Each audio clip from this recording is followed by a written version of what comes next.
And thank you for attending. I'd like to call the January 3rd, 2023 Town Council Workshop to order. Krista, are we in compliance with the Freedom of Information Act? Yes, sir, we are. Krista, will you please call the roll? I certainly will. Mr. Brown? Here. Ms. Bryson? Here. Mr. Ames? Here. Ms. Becker? Here. Mr. Alfred? Here. Mr. Stanford? Here. Mayor Perry? Here. All present, sir. Thank you. Prior to going into the appearance by citizens, I'd like to take a moment and say the Pledge of Allegiance. I pledge allegiance to the flag of the United States of America and to the republic for which it stands, one nation, under God, indivisible, with liberty and justice for all. Thank you.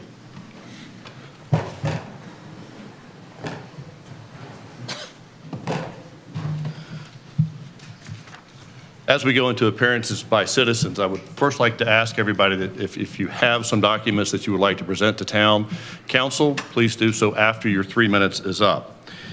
Each person has 3 minutes to address town council. At the end of the 3 minutes, you are asked to conclude your comments. Please maintain a decorum suitable for the meeting and refrain from using any profane, abusive, or obscene language. Krista, is there anyone signed up to speak today? Yes, sir. We have 6 people signed up to speak today. First is Sierra Storin.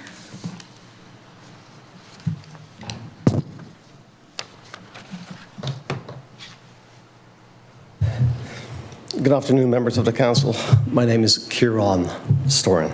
First, I'd like to congratulate the new and re-elected members of the council on the recent appointments. And I appreciate that it's late in the day and you have a lot of people here, so I'll be brief. This is a new year and a new administration. I'm representing a group of citizens that are asking you, this new town council, to put the interests of the residents first. I would like to thank Mr. Orlando and the town staff who have been very supportive of dealing with some traffic and stormwater issues in our neighborhood recently. His leadership is making a tremendous difference, and we can already tell that this is a new administration. The town recently presented its Mid-Island Tract Master Plan, which goes to great lengths to align itself with Charles Fraser's vision. The master plan also states, and I quote, "It will enhance human well-being and strengthen community."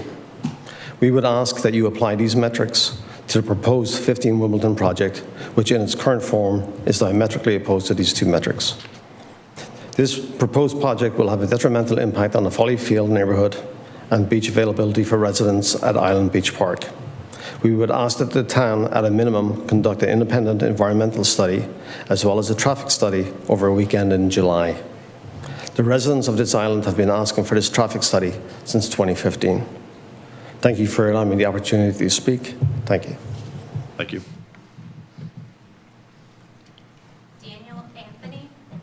Mr. Anthony, Daniel Anthony.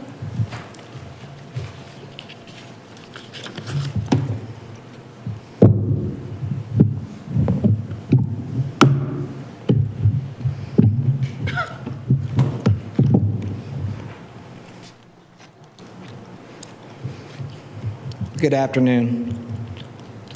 My name is Daniel Anthony. I am the president of the Jarvis Creek Subdivision POA located at Walking Horse Street off Jonesville Road. I am also the president of the newly formed Jonesville Preservation Society. Our mission is to develop a more transparent communication between town officials and the residents of Jonesville Road and to slow the escalation of development on Jonesville Road. We are not against all development as long as it adheres to the purpose of the LMO. That purpose is to codify standards that regulate land use, promote orderly growth, and protect existing property owners by ensuring a safe, convenient, attractive, and functional community. The majority of island residents and many town officials have expressed concerns that the LMO does not meet the current needs of the island. Years ago, the LMO guidelines were changed to encourage affordable housing. However, these changes did very little to accommodate those needs. They merely enhance the ability for developers and investors, many of which who do not live in the local community, to get rich, while our island suffered irreversible damage to the environment, wildlife, creeks and streams, saltwater marshes, quality of life, the very image of Hilton Head that all of us have come to love. The current LMO allows the developer to design and engineer their projects according to their own interpretation of low-country design, architecture, and community impact. Developers and town officials will argue that they adhere to the LMO rules and guidelines. That may be true, but one only needs to look at the development on Marshland Road or Bailey's Cove to see the failures of the current LMO. I ask you, is this the future of Hilton Head? Is this affordable housing? How can someone claim that a development addresses affordable housing when the price tag on these units is between $500 and $800K? How can a school teacher, firefighter, police officer, EMT, how can they afford to purchase a property like this? The LMO must be changed to right the wrongs of past administrations before any more damage can be done and to protect this beautiful island from the greed of developers. This is a very special island with beautiful beaches, diverse and historical communities. We are in danger of losing what we have all come to cherish and enjoy. We respectfully request that a moratorium be established immediately until the current LMO rules and guidelines can be addressed for any developments beyond an RM4 in residential neighborhoods. This would get all of us time to reevaluate the long-term effects that these developments bring to our communities. To address such items as traffic and safety, environmental impacts, utility infrastructure, quality of life for current residents, schools and hospitals, emergency response time, just to name a few. We also ask for a 1-hour meeting designed specifically to address these concerns for the residents of Jonesville Road and surrounding communities. Thank you.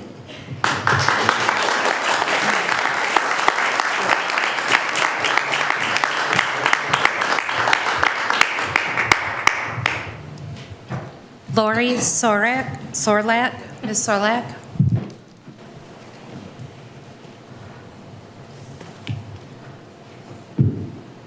Got to put my old lady glasses on now. Mayor Perry, Mr. Orlando, and members of the Town Council, thank you for the opportunity to address the Council and for listening to our citizens. I'm here today regarding the excessive overdevelopment of Jonesville Road and the effects it's having on the safety of the current residents in this historic community. Currently, Bailey's Cove, a massive 147-unit development, is being built at the front of Jonesville Road, which essentially doubles the number of cars and people inhabiting the road. It was approved by the town with what has been admitted on public record as some questionable decisions regarding adherence to current LMO and inadequate assessments as to the impact the development will have on traffic, water, sewer, and general infrastructure. The project has already been approved, and we are left to deal with the impacts. All improvements necessary to this area due to Bailey's Cove will now fall on the backs of the town and our tax-paying residents rather than the developers that will significantly profit off this development. In addition, we are now left living on a one-way in, one-way out road with double the traffic and population. Now, 2 additional large developments are proposed, and if approved, would almost triple the current population and traffic on the road. The lack of appropriate planning for Bailey's Cove has already created an incredible traffic and safety hazard. During heavy traffic times, the new population, our residents, will not be able to turn off of Jonesville Road in any direction, meaning we will have no way of leaving our community. If there is any need for emergency services during those times, there will be no way in or out for emergency personnel. We still have not had a fair, unbiased, and transparent assessment of the current infrastructure and the impact on this historic area and whether it can support this additional development. We've been promised future assessments, and while we are thankful for that, these promised changes will not impact the 2 new proposed developments should they be quickly pushed through before promised changes are made. Putting the cart before the horse under these circumstances will destroy our historic area for years to come.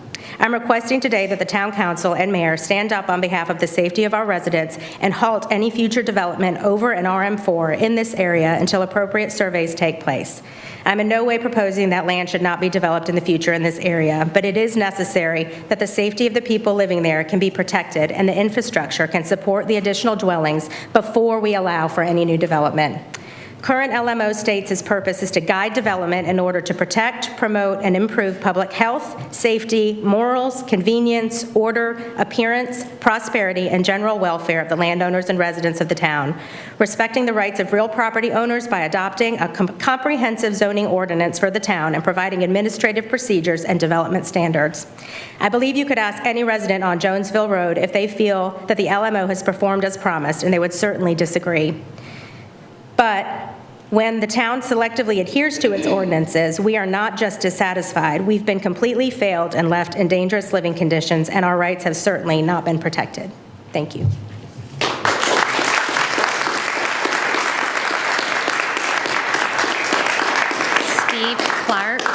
Mr. Clark?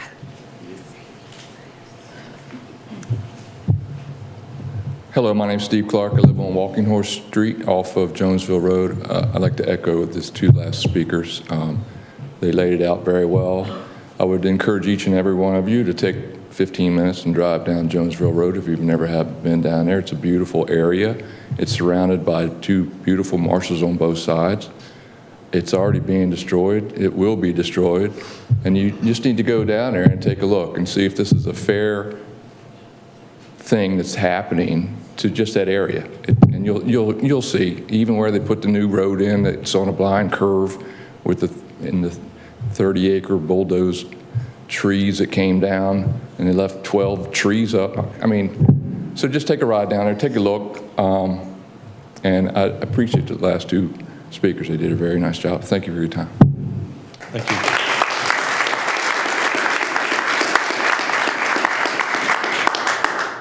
Mary Aminetti. Ms. Aminetti?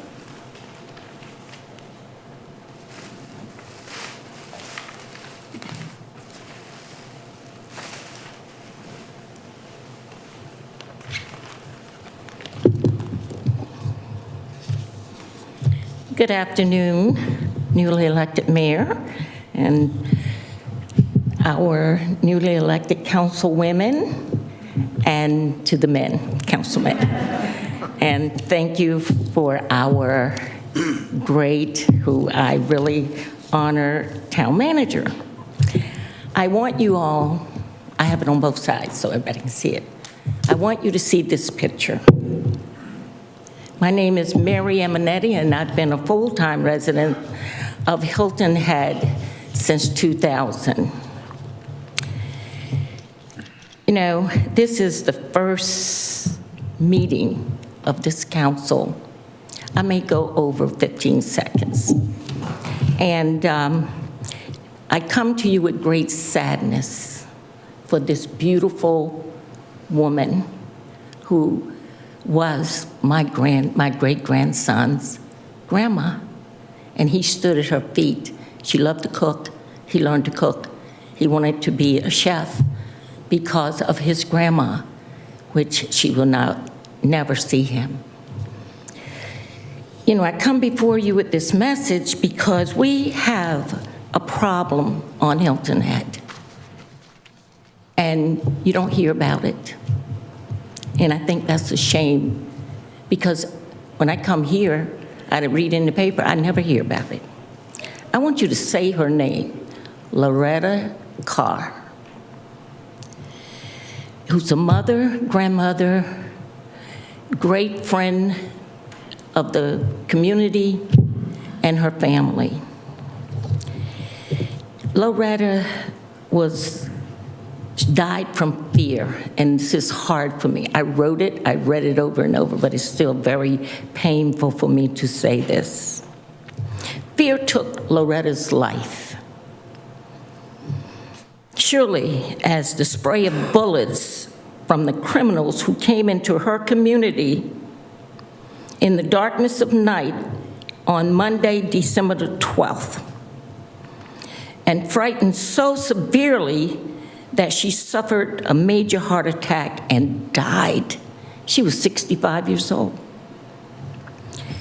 We are all subject to being victims as long as we allow these criminals to occupy our neighborhoods on the north end of the island and beyond.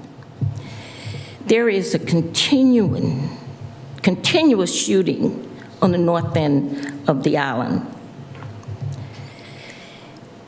We, the people, need to bind together with our law enforcement to be involved in rooting out these criminals. Whether it's a shooting or drug dealings, that is taking away our loved ones and our children. We need to come together. Some have said they are afraid to say something for fear of retaliation.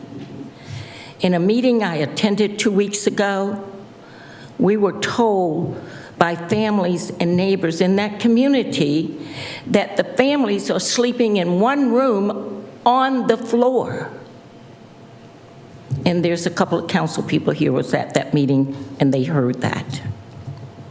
For fear of these criminals coming and shooting up their communities again, they're sleeping with their children on the floor. This is sad. I mean, my heart aches for all the people here. We promote this community around the world. Paradise does not have criminals living among us. This is paradise for me. I have enjoyed being here all these years. And I fear for what is happening in our community.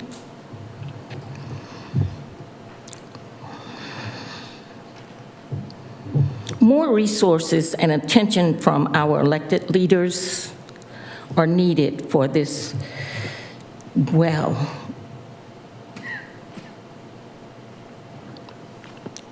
we need to bring people together who do not fear to live in darkness or fear. It doesn't matter the color of your skin, your nationality at all. We have criminals among us, and we must root them out. If we don't commit to more resources to our community, all the beautiful parks, beaches, golf courses, bike paths, and other attractions will disappear along with the people who come here. Whether you live in a gated community or out of the gated community, there's crime everywhere. And I thank you for listening, and I hope the people of this community will think about what I've said. It's all true. Thank you.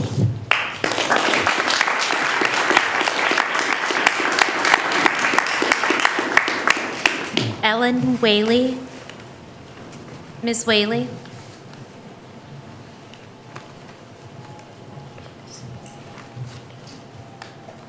That's a hard act to follow. Seems what I'm going to talk about is not quite as impactful. Good afternoon. My name is Ellen Whaley, and I represent the citizens group working on issues at Islanders Park with the town since the summer of 2021. We want to take a moment to thank Town Manager Orlando and his staff for the efforts undertaken to date. They have not gone unnoticed. And while there was much improvement, there is still work to be done, much of which was approved by the previous town council members, and I look forward to working to complete them as planned in the CIP for the summer of 2023. Town council members, new ones and old, you've made election commitments to increase the level of oversight with respect to island development. There's a theme here. In keeping with that theme and recognizing the very real developmental rights of property owners, our expectation of town council to heighten their support for island residents and more actively engage in supporting that common cause by instituting a new balance, a new way in development decision-making for current and future development. Moratorium sounds like a great idea. So today we want to note concerns with Wimbledon Court. We need your help in looking at the increased capacity issues that will result in traffic, maybe 160 more cars a day, beach crowding, 400 to 500 a day, and stormwater issues that will be created by this project. Development approvals for other North End parcels and even plans for the Mid-Island Tract will clearly be overwhelming the North End and its beaches and roads. It appears to the residential end of this island that the intent is to overdevelop this area to mirror Coligny and Forest Beach. Where will it stop? Why? Why are we doing this? The North End beach areas do not have the capacity the South End has available to high-capacity projects. We're acutely aware developers has a current right to develop their parcels. We would ask the town to step up now, make a new future, and make sure that the development mirrors other community structures in the area at a minimum. The visual landscaping, setback, fencing, height, density scream for more discussion. It's also our understanding that no one on town council or town staff has discussed the actual beach access capacity limitations in the Islanders Beach and Follyfield area with the developer. Further, that the town, at least we would require the developer to clearly state to potential buyers the limited nature of the public beach access at this small end of the island. The corporate giant that will be Goliath in this on their own website has a mission statement that says, we focus on the environmental needs of our community. Let's hold them to it. So as it's paramount as a good corporate partner, their buyers know that it's expected that best use of primary beaches may not be Islanders. It could be Dreesen or Berks. This may be more palatable by a change in Palmetto Breeze trolleys, which could pick up at the entrance to this complex and take them directly to the walkway at Dreesen, Berks, or even Coligny. You all know we're now in the process of getting ready for the 2023 beach season. Your CIP plans will be gone over with you. There are commitments to improve safety, pedestrian safety at that park.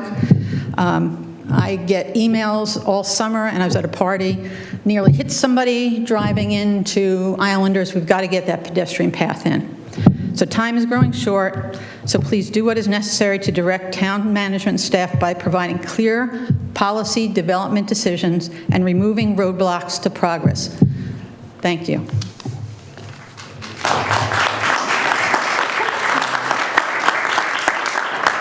Sir, that concludes appearance by citizens. Thank you very much. But before we move to Sean to say a few words, Mary, I'm terribly sorry for the loss in your family. My heart and condolences go out to you, and I'm sure from the rest of us as well.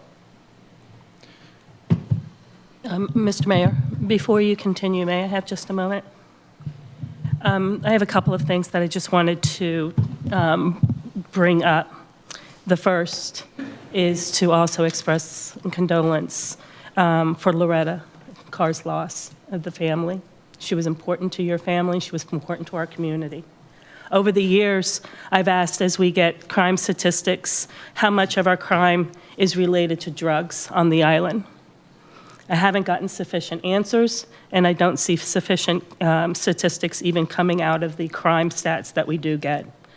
As the newly appointed chair of Community Safety and Public Safety, Community Service and Public Safety, that's it, I would like and ask that this, along with some of the emphasis that I would like to bring forward with regard to opiate addictions and Narcan training for the island, be put on my agenda. And again, I'm so sorry.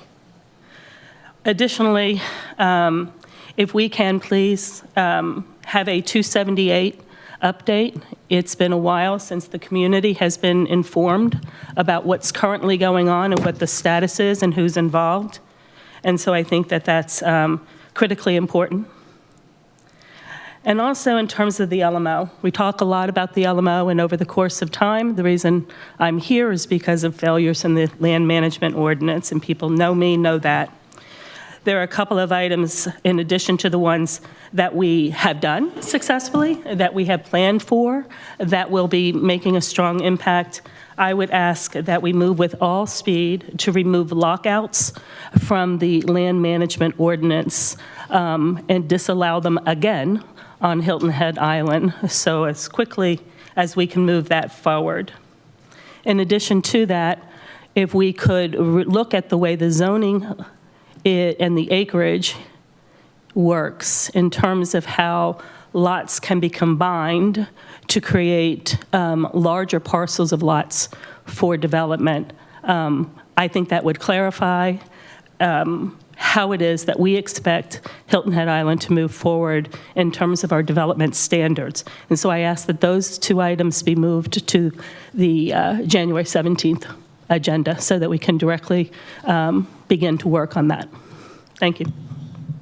Thank you. Do we want to go to Sean to address or go into the... Yes, sir. If I could just ask Sean, since a lot of comment today about LMO and issues with subdivision regulations and aligning our code standards with really, I'd say, community expectations. Would you spend a couple seconds, Sean, talk more specifically for Jonesville, where we are with certain subdivision applications? Also talk about the Jonesville District Plan and some pending and soon-to-be kickoff meetings for the district as well as LMO amendments. Yes, sir. Thank you. Mayor, council, manager, others, Happy New Year. I'm excited for 2023, and we're going to hit the ground running. For the edification of the folks in the room and who are watching, yes, there are 3 subdivisions that are currently in process along Jonesville Road. Bailey's Cove subdivision was approved. That was 147 units on roughly 29 acres, a density of right around five units. There are two others, Twin Oaks, which has gone through the Planning Commission, and Tidelands, which has two phases at 200, 224, and 234 Jonesville Road. Those two subdivisions, one is 22 units, Tidelands combined is 74, for a total of 243. That's where those are in the process. One's been approved. The other two are still working through the process, have not yet been approved. We plan to kick off the Jonesville District Plan. Many of you recall we did the Mid-Island District over the past year or so. That was probably the biggest and most complex district that we will deal with. But we plan to kick off a Jonesville District Plan in January, talk to consultants about accelerating these district plans so that we can move forward with code changes and other things that need to be in place soon. Sean, can I just ask a question real quick? Clarify January this year? January of, yes, we will start this month. Want to make sure. Yes, sir. Good point. We will start this month.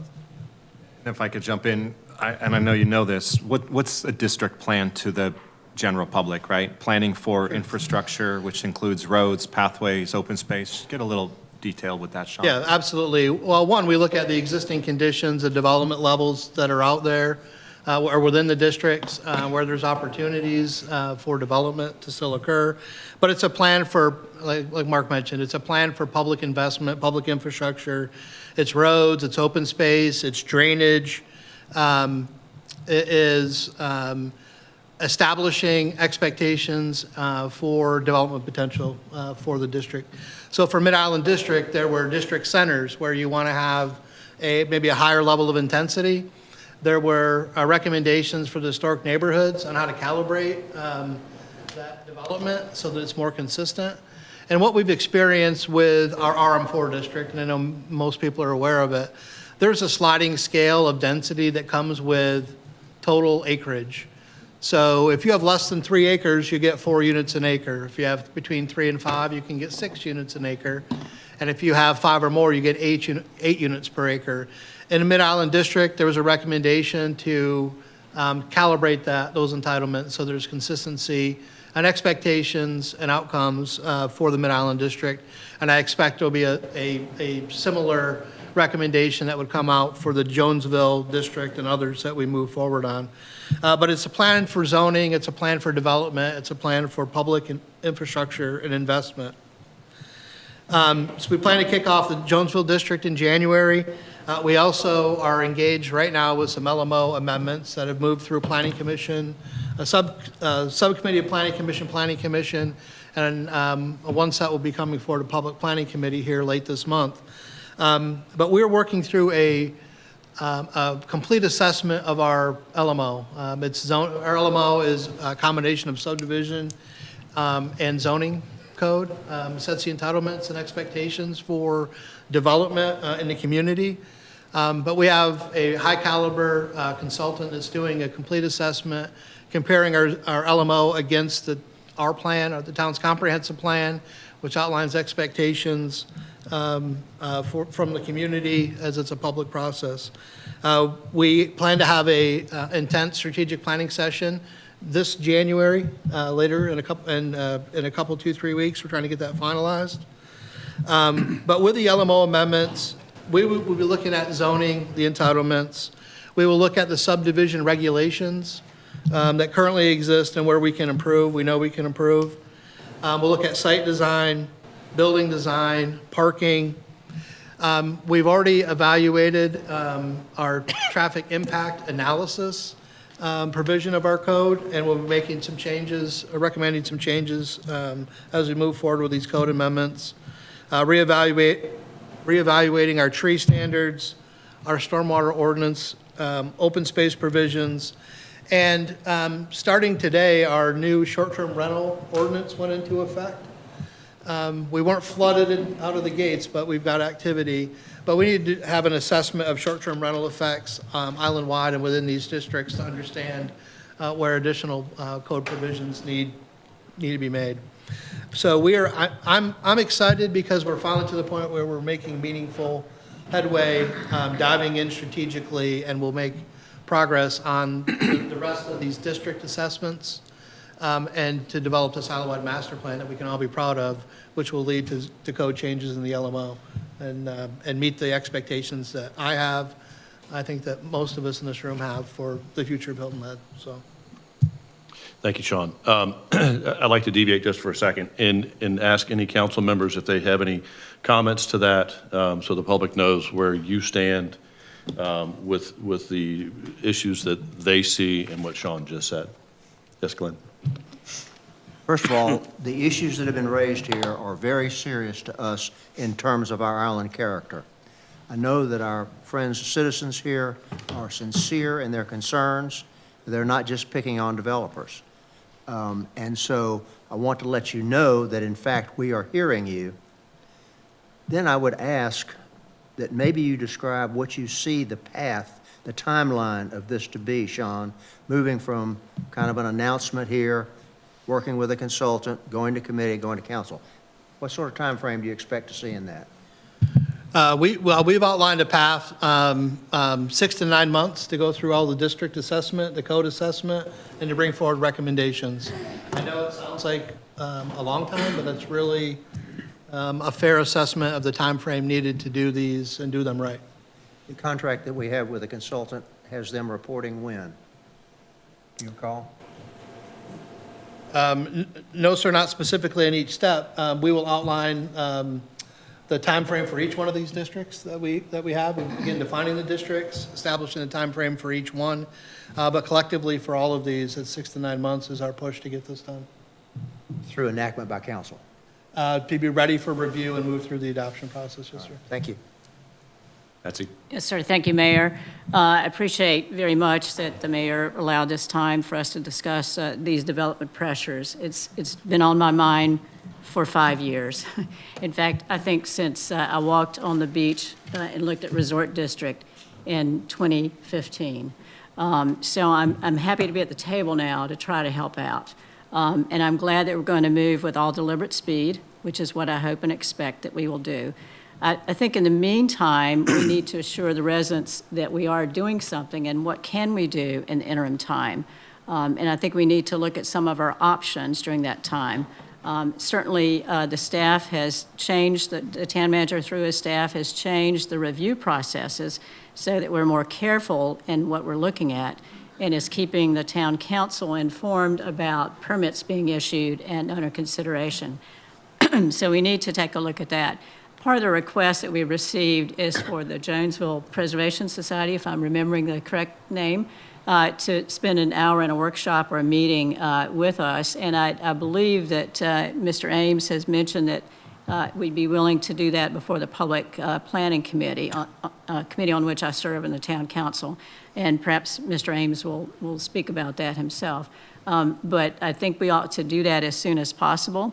Also want to hear, we've heard about Jonesville from the staff, but what about 15 Wimbledon Court? And what, if anything, is going on there? What's the status of that project? We heard a report before the Planning Commission. I was there in December when that report was made. I'm very concerned about the intensity of that project. As a member of the Bike Walk Board, I'm looking over at Mr. Alfred. We served on that together. We're very concerned about the number of accidents between pedestrians and bicyclists at the intersection of Folly Field and 278 or William Hilton Parkway. So I'd like to hear more about 15 Wimbledon Court for the public who's asked about that report here today. Thank you, Mayor.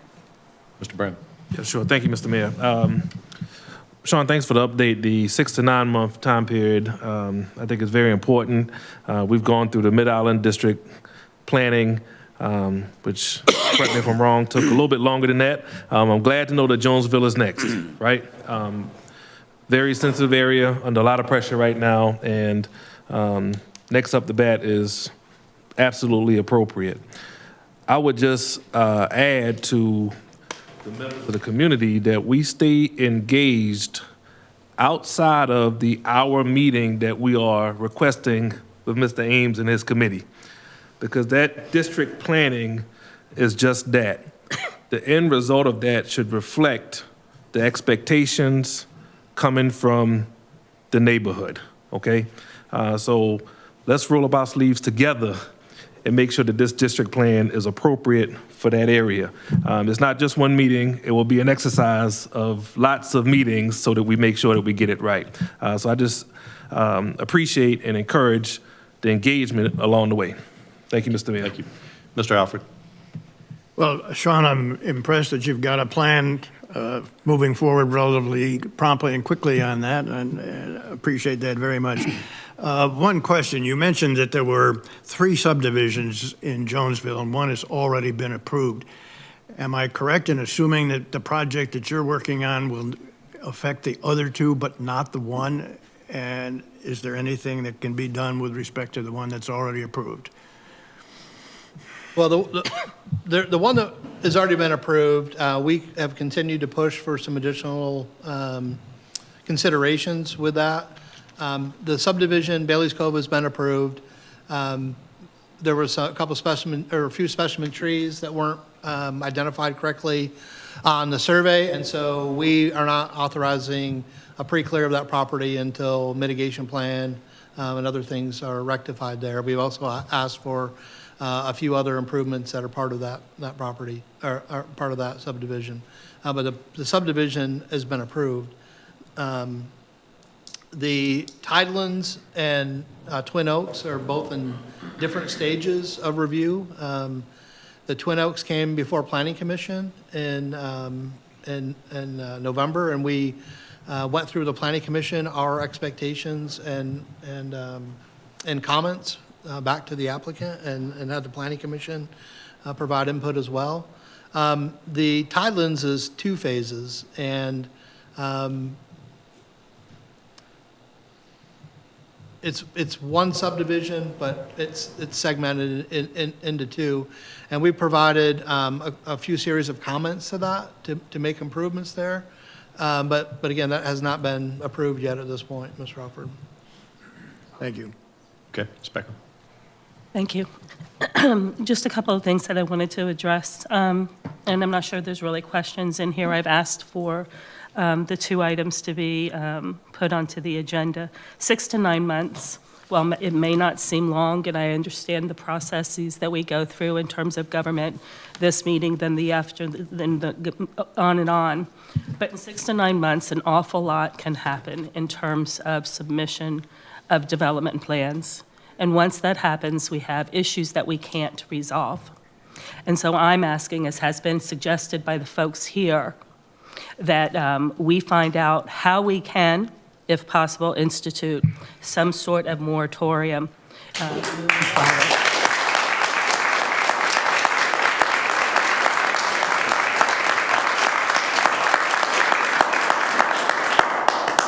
Along with that, and because of the forward motion in making these changes, I wonder, and I would ask our legal counsel to advise us as to whether or not a pending ordinance doctrine could be put in place with regard to any future development there that isn't consistent with what our plans are as we work those out.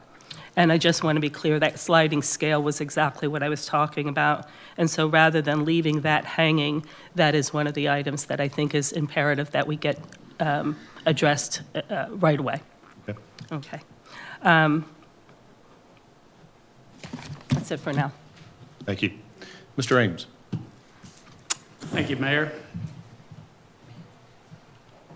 If I were sitting in your seats, I would be saying the exact same thing.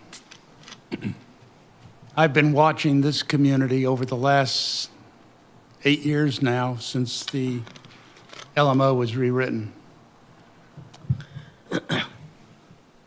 The attempt to rewrite the LMO has at its basis an understanding and an appreciation of what Charles Frazier was trying to preserve.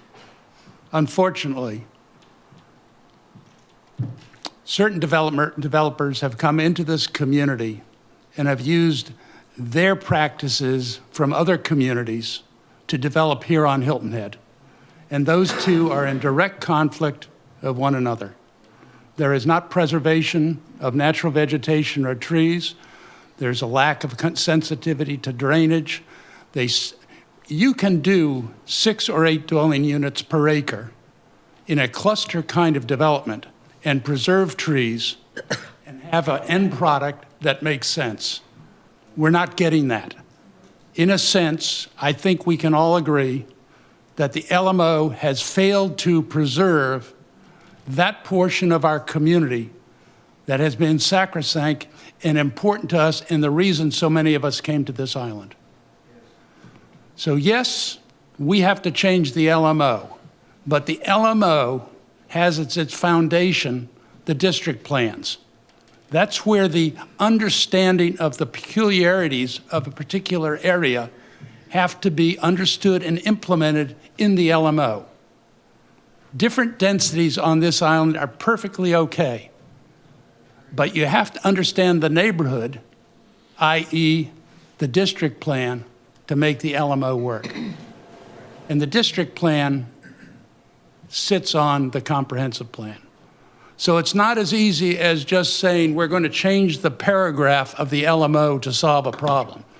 We've been trying to do that now for years, and we only get deeper into the tar baby's tar. And so I think what the town manager is doing and what this council is trying to accomplish is to take a step back to understand the bigger picture so we understand where we're going to end up. The Public Planning Committee will meet with you, is looking forward to meeting with you, but I think it's important also for members of the community to work with us with the time frame that we have.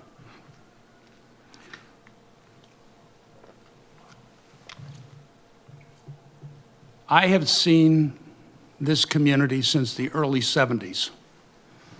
I've worked with Fraser, knew Fred Hack, knew what they embodied, their value system, and it was their vision of this island that created the character that you don't see in your neighborhood now. I think this council has come together at this time to do something about that, and I'll have more to say about that as we discuss the land acquisition program. Thank you, Mayor. Thank you. I first want to thank you all for your input. You have spoken, and council and the town has listened. Action will be coming. It takes time.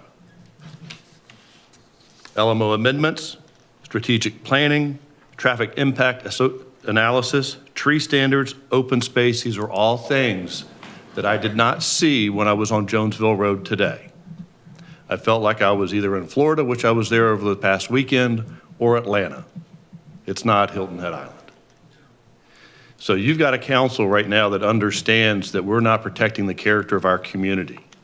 And as Mr. Ames said, it can be different characters, but it all has to maintain the Hilton Head feel. So I think you've got a commitment from this group that we're going to do whatever we can and make certain that your communities are protected. I want to thank you again for giving us the time to spend a little extra on this, and especially to the council members. It wasn't on the agenda, but I think it's important that we have these conversations so you know where we are, because we're only as good as you are. So with that, I would like to turn it over to the town manager to open the discussion on the land acquisition program. Thank you, Mayor Council. And first, I should have said Happy New Year to everyone as well. So good to see everybody back here. Sean has put together a presentation. There aren't that many slides, but really the intent is to go through a labor of love, would you call it, Sean? Over the last couple years, we have gone through every file in the cabinet that identifies the land that was acquired over time, and so many great stories to tell. And what we'll do today is unveil a dashboard and really a tool that we will be able to use, as well as the community, to understand and think about our property and how we acquired it. So with that, I'll turn it over to Sean, and today is for Sean to unveil this, talk about land and the acquisitions made, but really to start wrapping our heads around what's next. So, Sean. Thanks again, Mark. Mayor and council, yeah, this has been an all hands on deck endeavor for a while. The town-owned property has been a very successful program over the course since the town was incorporated. But we have not modernized it as a tool for an asset management until here recently. We've had everything in files. And so every time someone asked, what can you do with a property? Or what was the property purchased for? What did the press release say? We'd have to dig through the files. And it was, well, it ate up a lot of time in your day. And what I always frustrated me was it might get a question about the same property 3 months apart, and you still have to go back and take a look through the file. So anyway, I have a brief presentation, and we'll get to the dashboard. But we've taken all of the town-owned property files and digitized it, added it to database. And the idea here is to have a tool so we all understand, all have access to the same information, and that we can use this as a foundation for asset management and decision-making going forward as it relates to town-owned property. So to summarize, there's over 300 properties in the town's inventory. There weren't 300 acquisitions, as several acquisitions involve more than one property, but there's over 300 properties in the inventory. There's over 2,000 acres total. Now, I'm going to say that a big chunk of that, 600 plus acres, are development rights, and a big chunk is on the mainland. As you can see, it's Allen Ulmer Tract. That property was programmed for 100 acres of commercial development and about 5,000 residential units. So the town partnered on this acquisition of development rights to take that development potential out of play. You can imagine another 5,000 units right there as you come off island, especially this is before the Bluffton Parkway was there. And so the town's been active on island and also off island in buying buying land or development rights for over 2,000 acres. And the town over time has invested over $150 million in the land acquisition program. The town does have a land acquisition program that guides decision-making as you move through on criteria for reviewing properties, how you buy, how you sell, the role of counsel and the attorney, funding sources, acquisition procedures, and it applies to all types of acquisition, easements, right-of-way, and purchase and sale of property. The land acquisition manual was last adopted in March of 2002, and it was amended in October of 2005, and has served as the manual since that time.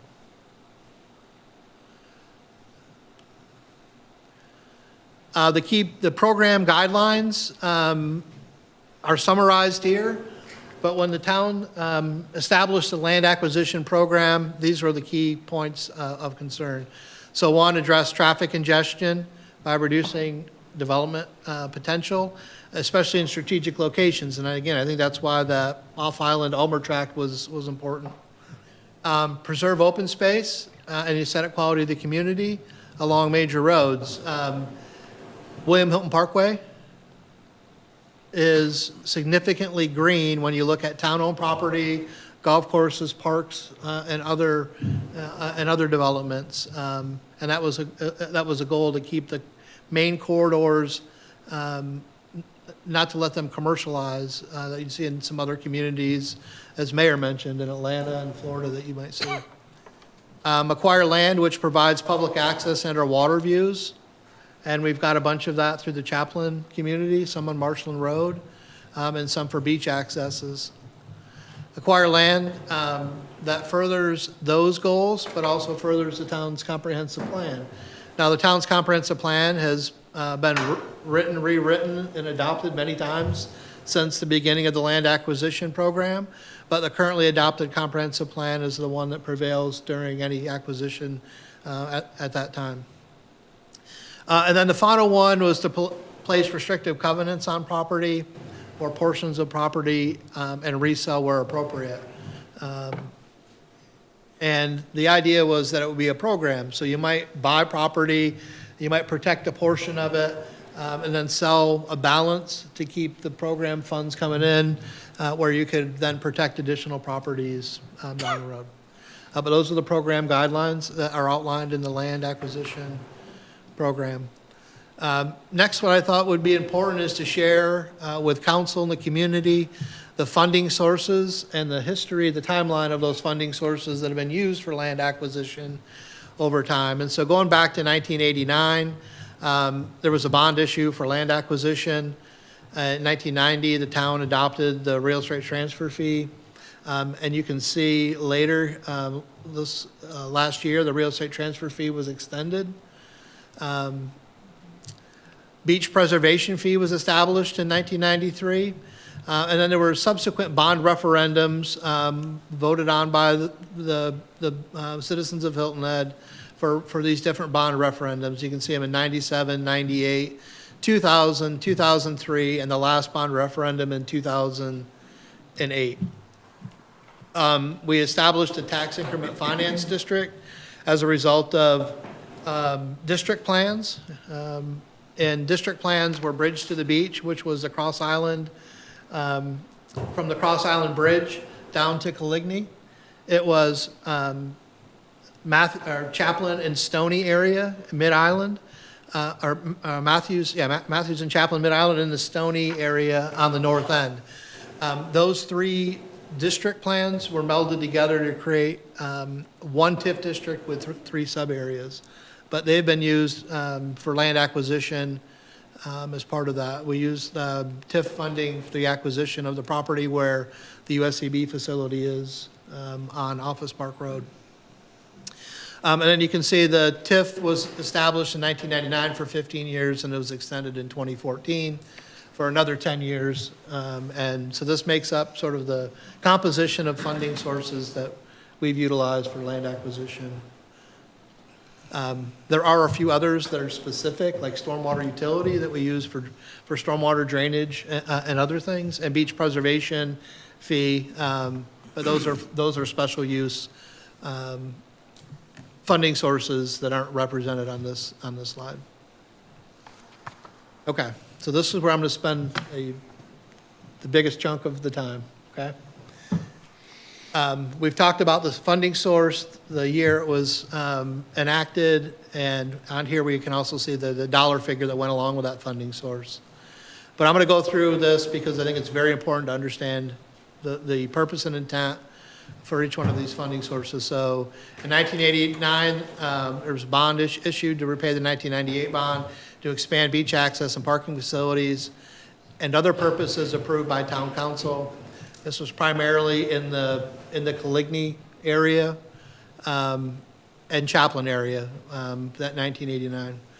In 1990, the real estate transfer fee, and this is the authorizing language that was included in the ordinance, had two main components. A, to acquire fee and less than fee interest in land while it is still available to be held in perpetuity as wildlife preservation or wildlife preserves or believed to be needed by the public in the future for active and passive recreation uses and scenic easements, to include the following types of land: ocean, harbor, and pond frontage in the form of beaches, dunes, and adjoining backlands, barrier beaches, fresh and saltwater marshes and adjoining uplands, land for bicycle paths, land protecting existing and future public water supply, well fields, highway buffering, and aquifer recharge areas, and land for wildlife preserves, and land for future public recreational facilities. And then B, to acquire already developed land or development rights in order to convert its use to a public use, to restore the property to open space, or to redefine that property in accordance with the town's current comprehensive plan and dispose of it as soon as possible. Mayor, if I could ask a question, is it okay to ask questions as he goes along, or do we need to wait until he's finished? Either way, just tell me. What would you like, well, as we go through? I'm happy to answer questions as they pop up if it's easier. To the discussion. Thank you. Thank you. So I think the question, and to help the public out, so the source of the funding then restricts what the town can do with the property, as I understand it. And these two subsections, I have learned, subsection A deals with vacant land, and subsection B deals with land that's already developed or purchasing development rights. And so the source of funds is real estate transfer fee, but it also depends upon what the land was like when it was purchased as to what could be done with the land. Is that correct? Well, under the current legal opinion that was delivered here in the last year, that would be a consistent interpretation. Okay, all right. We'll have some discussion with council in executive session on the legal opinion, but I'm just trying to read the plain language. Right, but I think it's important for the public to know that as you're talking about these funding sources and the stated purposes, that's what governs what the town can do with the land in the future is based upon how it was acquired and what the source of funds were. And as a retired lawyer, I just love reading all that small print. But I think it's important for the public to understand a more higher level concept of the funding as you go through this. So I think that's why I stopped to ask the questions about those two subsections. And then when you go through the various bond referendums, you know, some of them date back to, there's 1989, and I think it might be helpful to know, is there any of that money left? Probably not. We're probably, I know Mr. Troyer sitting there shaking his head, no ma'am, we paid off some of those, and some of those we're still paying on, no doubt. So I think the other thing to know is that if the town's going to look at acquiring property, we don't have any of that bond referendum money left to buy that with. So I think some of those general principles would be helpful to help the town council and the public know about the source of funds as we go down this really detailed list. So thank you very much. Yes, and again, what I'm trying to do, plain language here, yes, it governs what the town could use, the town council could choose to use the property for in the future. And Councilwoman Bryson, if you really love to read the fine print, I'd be happy to let you read that. It's quite all right. You're doing a great job. All right, any other questions on real estate transfer fee? I'll move on to the next one. So the next five that are listed are all bond referendum. In 97 was the first voter-approved bond referendum for land acquisition. It included purchasing developed and undeveloped land in the town for the public use or uses of management of growth and development, public facilities, passive and active parkland, and preservation of historic sites. The second referendum in 1998 was slightly different, but for land acquisition for similar purposes, acquisition for lands for management of growth and development, public facilities, passive and active parkland, and preservation of historic sites, furthers the goals of this council and all preceding councils, and is consistent with the goals of the 1991 comprehensive plan. So it added that provision that linked it to the comp plan on that second referendum. The third in bond referendum in 2000 was the same as the language I just read you in 1998, so I won't repeat that. In 2003, the fourth voter-approved bond referendum, again, similar purposes, and I won't go through that. In 2008, there was a slight change to the wording in the 2008 bond referendum.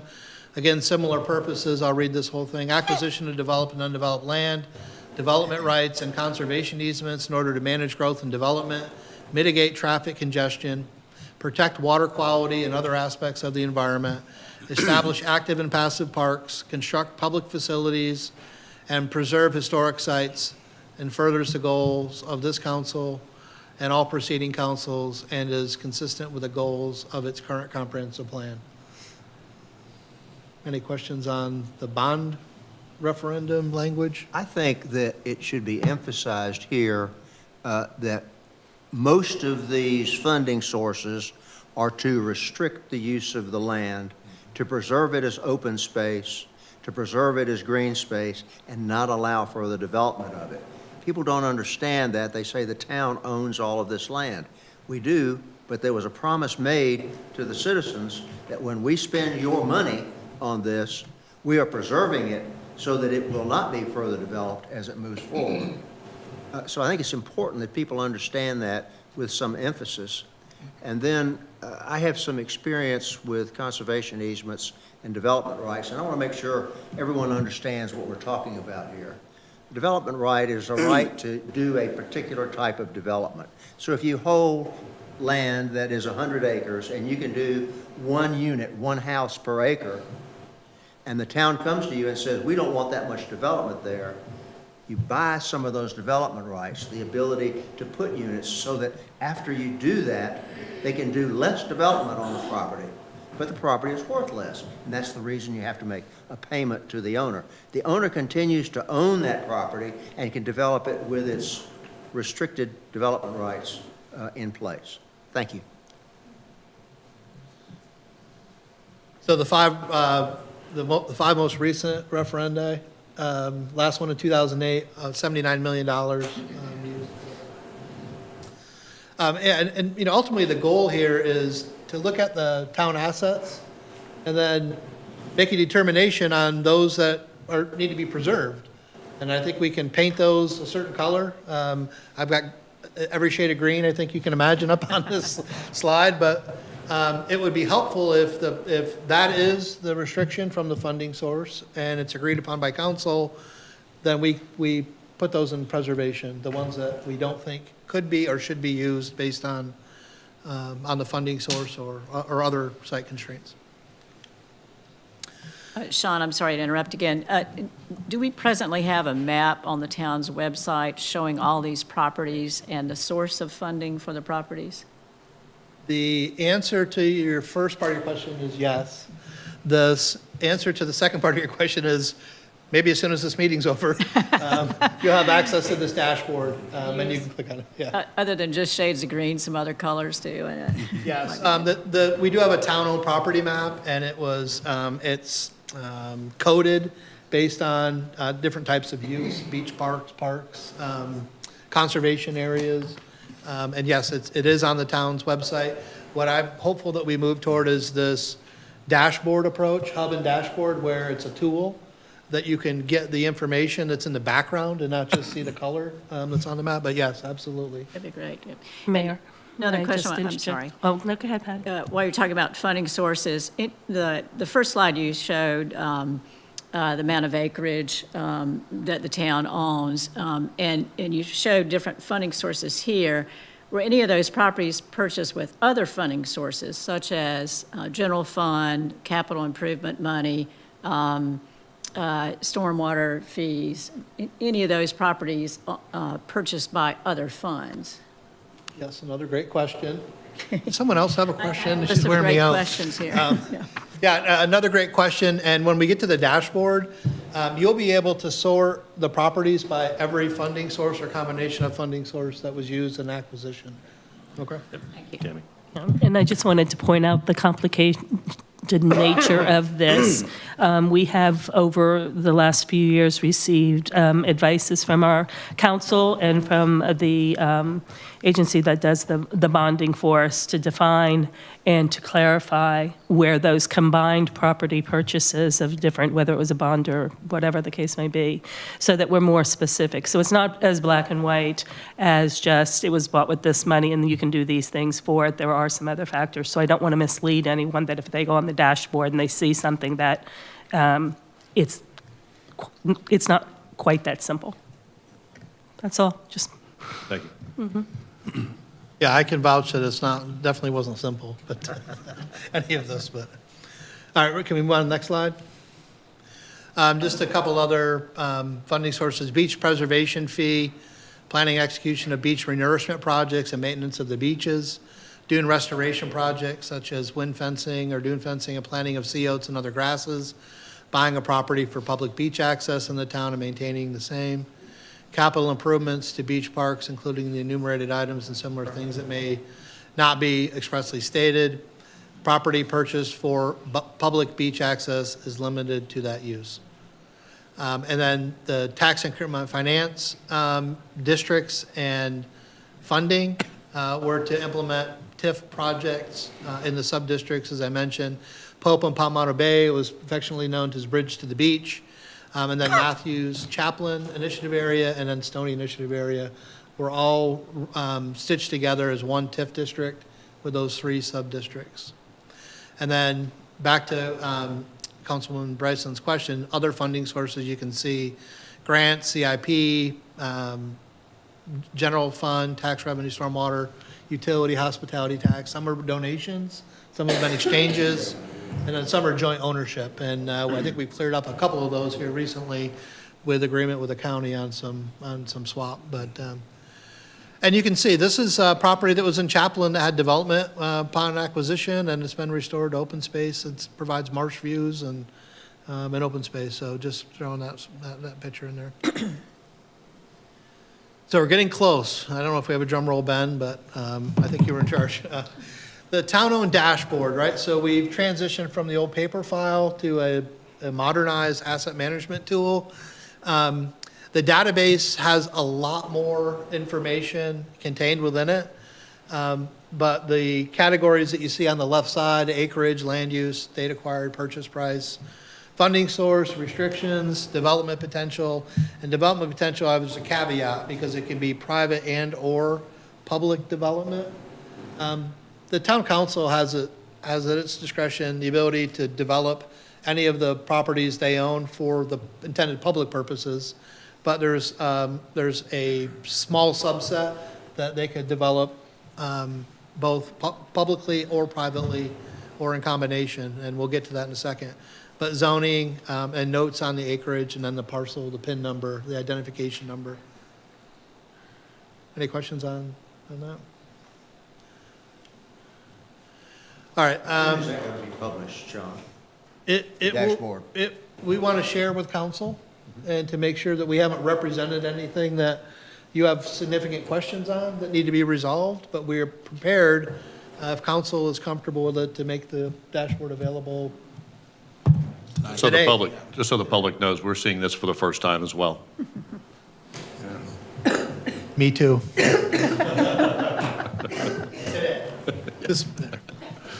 Krista, is there any more water in that cooler next to you? Okay, thank you, yeah, sure. Summary of current land use based on the acquisition. Oh, thank you. Just to try to give you a little bit of breakdown of how the town-owned property has been utilized. 5% of town properties have been used for government facilities. Now, that's not parks, okay? Those are town hall, the fire stations, fire and rescue headquarters. And the town leases property to the county for the library. And so it's a government facility, but that's the use of the property. Public park comprised 28% of the town-owned land holdings. Open space, another 33. Between those two, that's 61%. Development rights are 29%. So if you were to take out the development rights, that percentage of open space, park, and conservation really would inflate. But development rights, 29%. We don't have fee simple ownership to that, but we do have interest in the property. And then conservation, preservation, those are properties that actually have a conservation restriction on the property.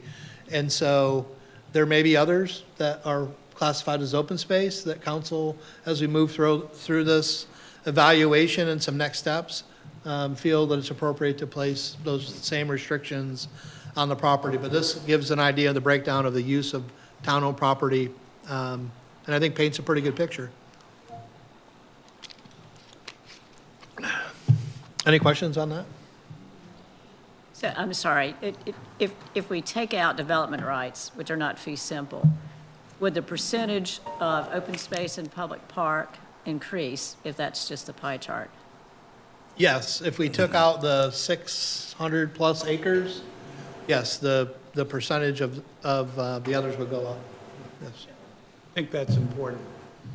Either both or just the one that pulls out development rights. I think we want to establish to the community what is preserved as open space. And so I think that's a good comment on the dashboard, is to try to separate those two so we understand that. And probably also, if you don't have it somewhere, is to define what development rights mean, just as Councilman Stanford explained.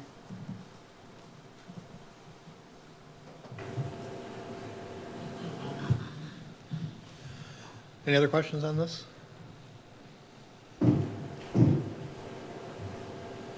So based on the legal review, and we're not going to go through in detail what that is until legal counsel can, counsel.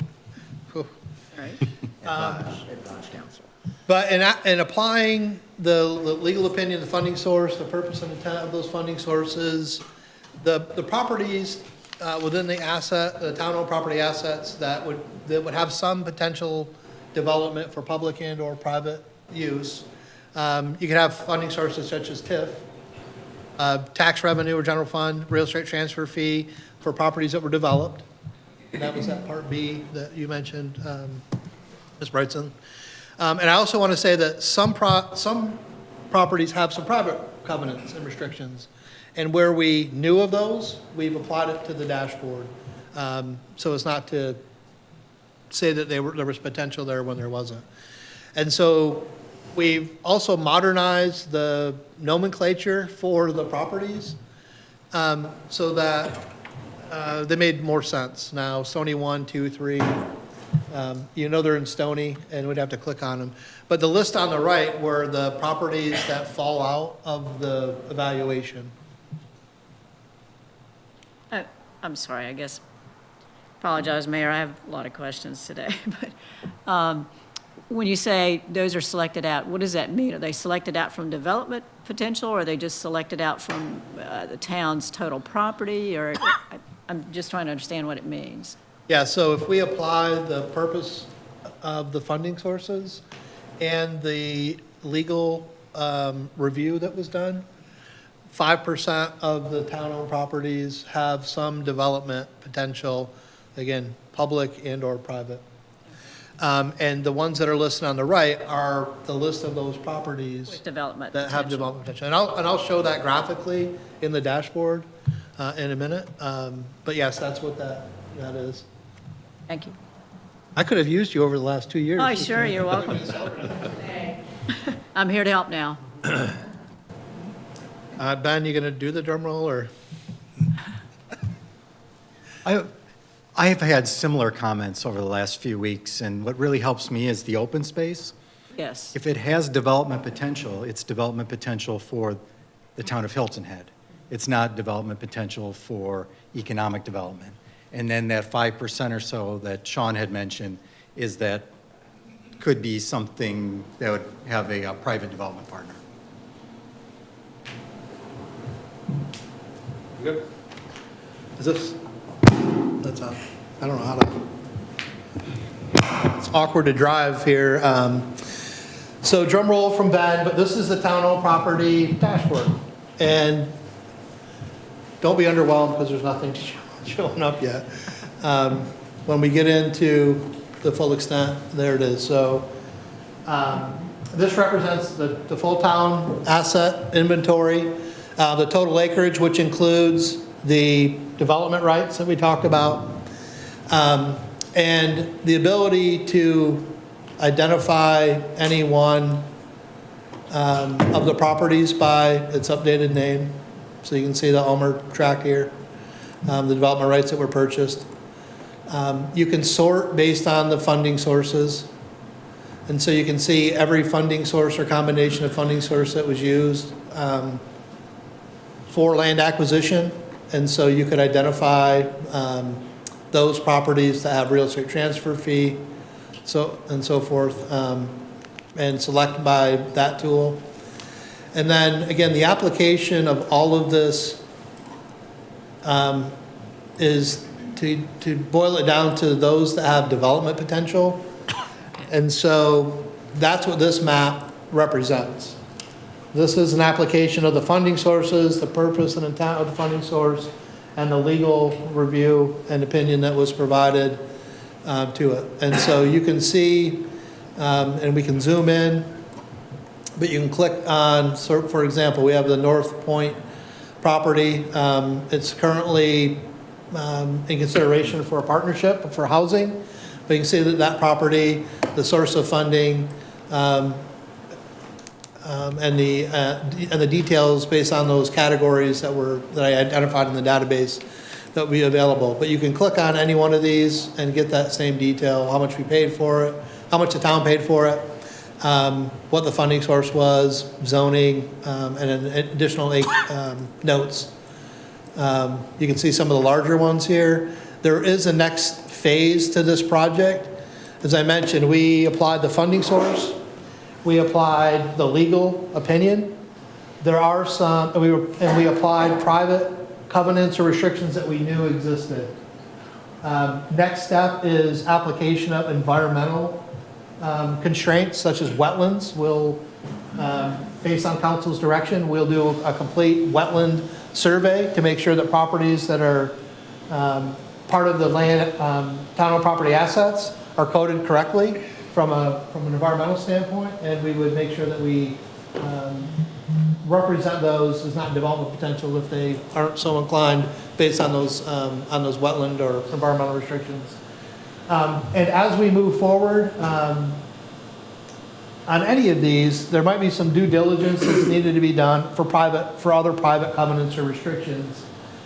This is the inventory of right now of potential and gives a pretty good summary and reduces the 2,000 acres or at least the 1,400 acres of total down to the 126 of potential. So it's about 10% of the actual land holdings if you take out the development rights. And again, I expect some more of these would be impacted by some wetland or environmental. You can see property at the headlands of Broad Creek.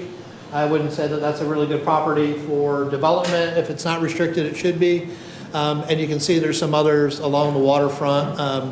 And so I think that's an exercise that we need to have with council is to go through these properties and identify which ones they believe are appropriate based on this evaluation. And then their collective wisdom on whether or not they should be used just from a general standpoint and move through the council. That's it. That's all I have for the presentation and the dashboard. I'm happy to zoom in and out of anything or answer any questions at this point. Okay. Alex. Thank you, Mr. Mayor.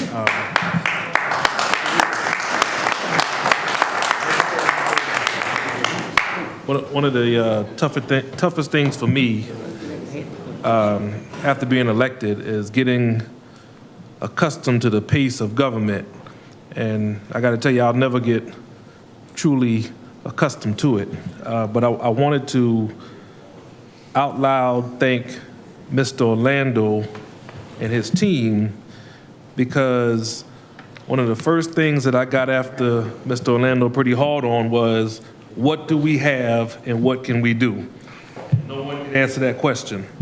So I commend you and your team for putting together this product. I know it's taken a while, but it's done now. I commend your team for doing this. It puts us as a council in a better position to have qualified conversations around where we're going, okay, when it comes to land acquisition. Councils before us have set a precedent. Obviously, we're spending $150 million on land acquisition. The question now becomes, what are we going to do? We've got the tools here now. What are we going to do? So thank you, Mr. Orlando and your team, for job well done with this. Thank you. Any other comments? Sorry, Mayor. Let Mr. Ames go. I've been talking a lot. Please. Sean, what percent of that last group that you showed, the 5% potentially developable, would you say is wetlands? That's an excellent question. I know property on Old Woodlands, the headlands of Broad Creek, are a couple of decent-sized chunks. I would, you want me to throw a number out there? I would say at least a third.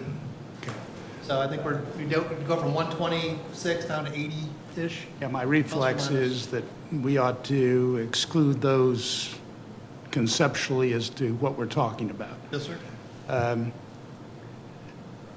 I'm very interested in knowing how many acres, even in the referenda properties, are wetlands.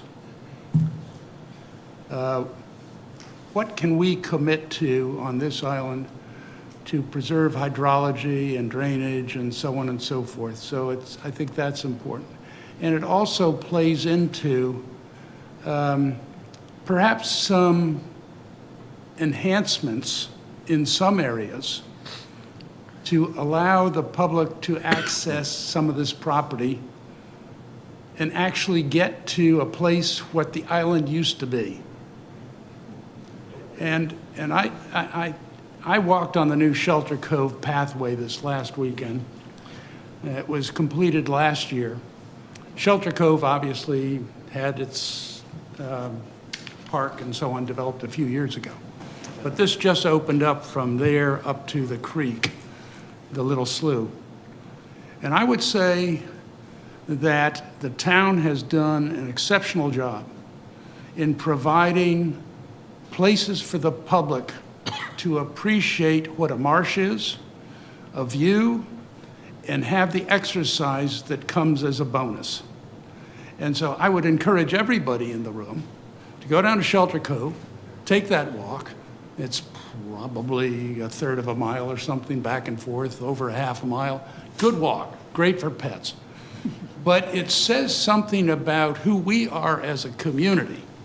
It speaks to the value systems and the character that we're trying to preserve. So we as citizens have to make sure that we are appreciating on our own what it is we're trying to preserve. So we have to access, we have to put ourselves in the place where those things are offered. And I would just encourage the town to be looking at that 1,200, 1,300 acres that is off limits for development, but can be an enhancement for this community. I would also like to say that the comment about Stony, I think, needs to be connected to what the town has established for Stony's benefit and perhaps some other areas of the island, and that is the Development Corporation. That gives the town and the citizens and owners of property the opportunity to do something that hasn't been done before. And I think when we're talking about all the land that the town owns in Stony, we have to connect it to the Development Corporation because there's a real opportunity to do something there. Thank you. That's it. Thanks, Councilmember Ames. I echo his sentiments. It is interesting to look at the marshland, compared to, we always think about the beaches and Broad Creek and other water areas, but the marshland is important to protect, and you have to listen to Captain Amber Kuhn talk a little bit about marshland to understand that, but I think that is helpful. Just my comment earlier, I wasn't being facetious, but I think different color coding would be helpful. Just because shades of green, I'll pick on my husband. If you ask him to go get green socks out of the drawer, I don't know what he would come out with.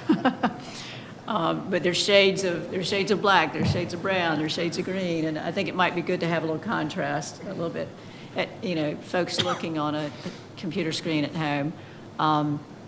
But I do think it would be helpful for us to know a little bit more as well about the land that is not developed. I think you're showing us particularly those potential for development today, but I guess you have a similar dashboard for other properties that shows, you just showed us this blow up right here of the potential for development, but. Well, this is the entire inventory, and so you can click on any one of these properties and they'll give you all that information. And just the one tab over to the right is development potential. Yeah, if you select yes, then it reduces it down to just the, so you can see on the top left, the total acreage and the extent. So all these properties compile that. If we go development potential and just hit yes, I see. It reduces it down just to those that, I don't want to say fall out, but were the resultant properties that have the potential. And if we applied Councilman Ames' suggestion about removing some that have environmental or wetland concerns, then we can take those off. I do want to point out, because Councilman Ames did make a good point about properties that have been Many properties have been protected. Northridge big property on the north end but it's protected with a conservation easement. There's some others, there's Boggy Gut on the south end. But I would see, as we move forward and evaluate the assets with council, that several other of these properties would be placed under that same restrictive condition or covenant. But not to say they're off limits. I think to utilize for education and other things as well.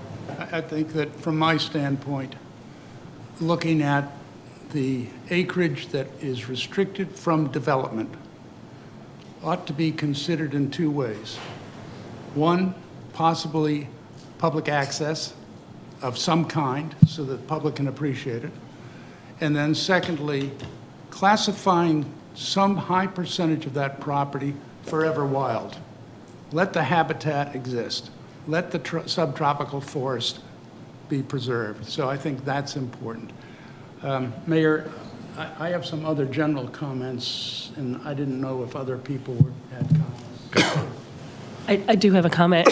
You kind of started it off with your last piece, David. Always trying to bring people back to look at the big picture and all of the details and elements within. While we're talking about opening up areas for public access and observation and the rest, I think that if we truly think back to the development of the island, that it is those natural spaces where our wildlife is able to be free and to grow and flourish. And I think that that is, and I don't want to say is equal, I'm going to put it actually above that access for public access in many cases, that we preserve that land for our birds and fish and alligators and the like. So just putting that detail back into the conversation, that we are preserving not only the public's view of the island, but oftentimes that view is really the woods, the trees, and the wildlife and flora that the people of Hilton Head have come to expect and appreciate. So I just want to bring us back to that detail. Any other comments before it goes back to David? I'd like to take a moment to frame this discussion and put it in some ways into a historical context. I've mentioned, and other people have been mentioning, the Fraser-Hack partnership, not really a legal partnership, but community partnership, created a value system which then established the community character. And people came to this island both as prospective purchasers and visitors because of what the island represented and how it presented itself to the world. But there are examples, and I'm going to cite two, but I think those two really just create the context for where we are today. The first is in 1982, when Stack of Shacks was being built. Stack of Shacks is the Hilton Head Resort now, but it was traumatic for islanders because we saw trailers coming onto the island and being stacked up in four-story buildings. That was perceived a threat to the value system and character of this island, and that spawned the public outcry for control. That's what created the incorporation agenda in 1983. The second one was the onslaught of development through the 80s into the 90s. The public outcry for overdevelopment prompted Mayor Peoples and the 6 council members that were under his leadership to establish the referenda that we've already talked about. The community invested $79 million over less than a 10-year period because they were so concerned that the character of Hilton Head Island was going to be non-existent if they didn't invest that kind of money. I think we are at a point now, and I think all of us sitting at this table have heard this from you and the community and other people. Loss of island character and feel, overdevelopment expressed in traffic and cookie-cutter subdivisions, loss of adequate workforce, and diminishing intact Gullah presence and culture. I think the criteria we ought to be establishing, beyond what has already been established in earlier programs that protect and expand open space and environmentally sensitive areas, would be to provide land for workforce housing, repurpose underperforming commercial space, and redistribute by right densities, i.e. development rights.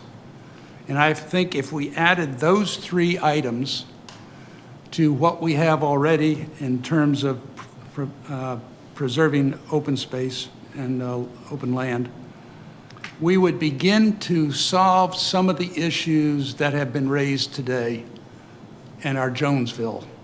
So I think that these are the ways that the town can begin to have an impact. But in order to do it, there's going to have to be that same kind of support from the community, recognizing the challenges that are in our face and the means by which we have to attack that.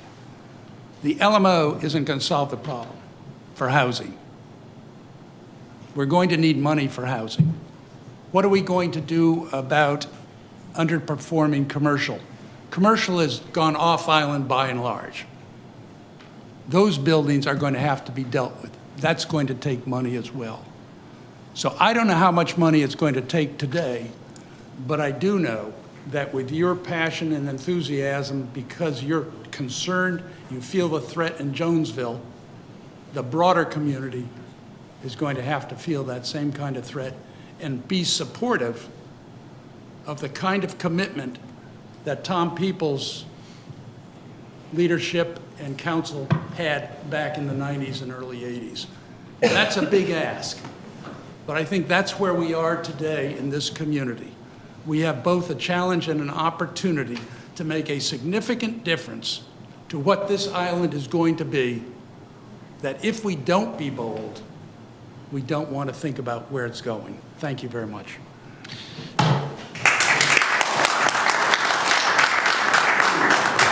Thank you, David. Sean, I know thousands of hours of work has gone into this, and for everybody that's had a hand in it, thank you. This is something that's been needed for a long time. It's great to see it coming out now. We understand that it's going to change and mold a little bit over time. So everybody bear with us as this is updated and tweaked and corrected as need be. But thank you all that had a hand in doing this. Thank you. Is there a motion? Mayor, I'm Yes. sorry to interrupt you again. We were provided with this land acquisition manual, and Mr. Ames spoke a little bit about criteria in there. And part of this, if I could for just a moment, has a couple of resolutions where the town council established criteria for acquisition. And I join Mr. Ames in saying we need to broaden that criteria. We need to revise that criteria. And I have some other ideas to add to that. If we're going, I don't know, I know we need to move to executive session to discuss other matters, but I think we need to talk about the criteria for land acquisition before we decide about acquiring land. And I think there's some important criteria that were established in 2002 and amended in 2005, but as Mr. Ames is suggesting, we ought to add to that criteria. And so do we need to talk about that before we go into executive session, is my question. Alex? Yeah, I wanted to add, and if it's the pleasure of the council, I guess I'll pass this on to the town manager. We will be meeting in a few weeks at our strategic planning workshop, and we'll have the pleasure of laying out our priorities for the upcoming year. And I joined Councilman Ames and Councilwoman Bryson in having a discussion around this being a priority, the amending, so to speak, of our land acquisition program that was last amended in 2005. The environment has changed, so to speak. The landscape has changed, so to speak, since then. I think it's appropriate for us to have that discussion at that point as to how we update that document. I think that conversation is appropriate when it's been properly noticed to the public that it's going to be had, so that all voices can be heard, so that we have an opportunity to speak to our constituents and the residents of the island about those thoughts. So I would, I am not encouraged to do that today. I move council go into executive session for the purposes of receiving legal advice from the town attorney covered under attorney-client privilege related to the town of Hilton Head Island Land Acquisition Program, to discuss negotiations incident to the proposed sale of purchases property referenced from 1 to 15 in the agenda, and lastly, to receive legal advice from the town attorney on matters covered by the attorney-client privilege related to Bradley Circle subdivision.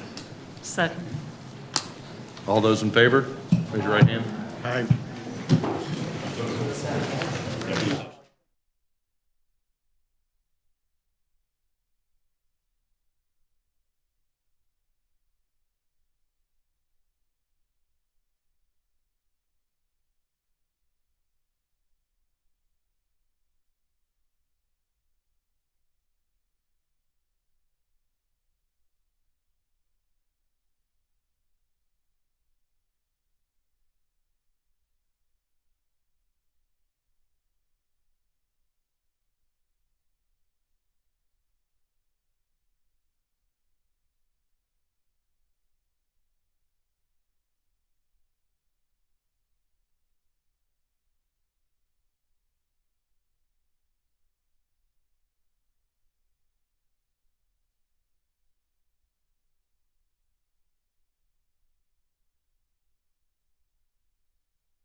Or motion to adjourn? All in favor? Raise your hand. Thank you. Good evening, everyone. Yes.